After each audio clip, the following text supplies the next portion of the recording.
As you know, I keep a few bees for just a bit of fun in the garden. It's winter time in Canberra. We do have these beautiful blue sky days which have woken the bees up, got them out of their pyjamas and out and foraging.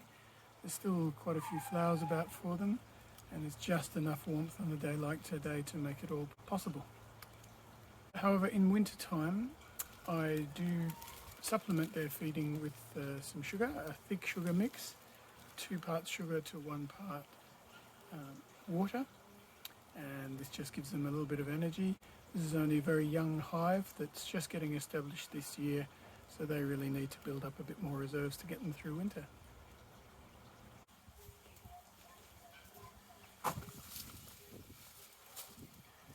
You can see I've got a little bit of insulation for the bees here. We do get down to -8 in Canberra at night time. That's pretty coolish for a bee. So just to make it easier for them, they don't need it, I don't think, to survive, but maybe to flourish. Put a little bit of the sarking, which is just roof sarking, plus I've just put a polystyrene box on top. Just give them that little extra. The sugar feed, you don't need to open up the whole box. We've got one of these that sits in the roof itself.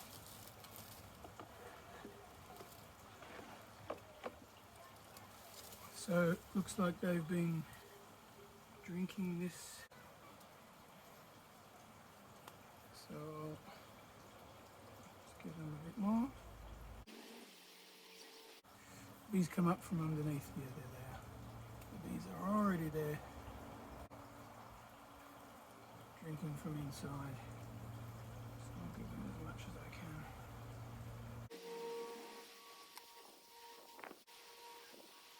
So 2 to 1 in winter time.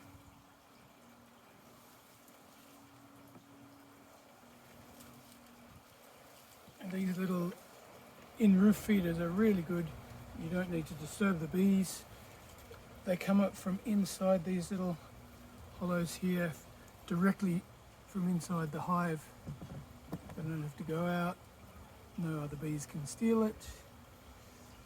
They can keep warm and just grab a bit of extra sugar, which will give them some energy. They'll still go out to forage. It doesn't stop them from foraging. They like the nectar. They need the pollen. So this will just give them a little bit of extra energy.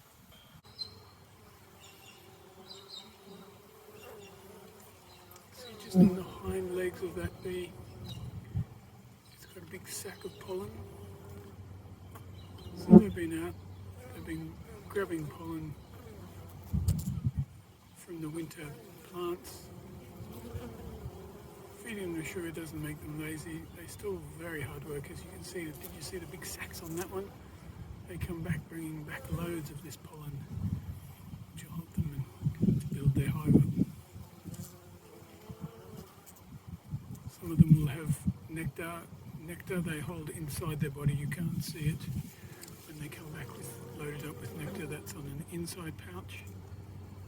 When they come back loaded up with pollen, you can see, look at that, there's big yellow bags of pollen that they bring back on their hind legs. They're busy bees, and they're a delight to have in the garden. Well, this is what the bees have been up to.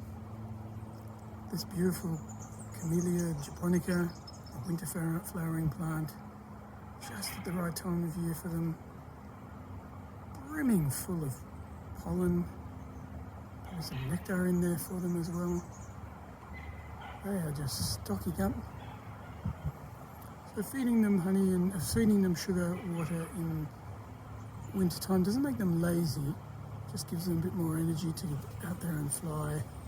They can also stock up for days when it's rainy or wet or too cold for them to forage. They can also stock up for those times when the pollen and nectar run low. Bees are very, very energetic, hard-working little things. That's where we get the idea of a busy bee from. If there's pollen and nectar out there, they will go out there. So don't be worried about feeding sugar to your bees, making them lazy or something like that. If there's pollen and nectar to be had, they'll go out and grab it, store it away for a rainy day, store it away for their kids. Fantastic little things to have in the garden.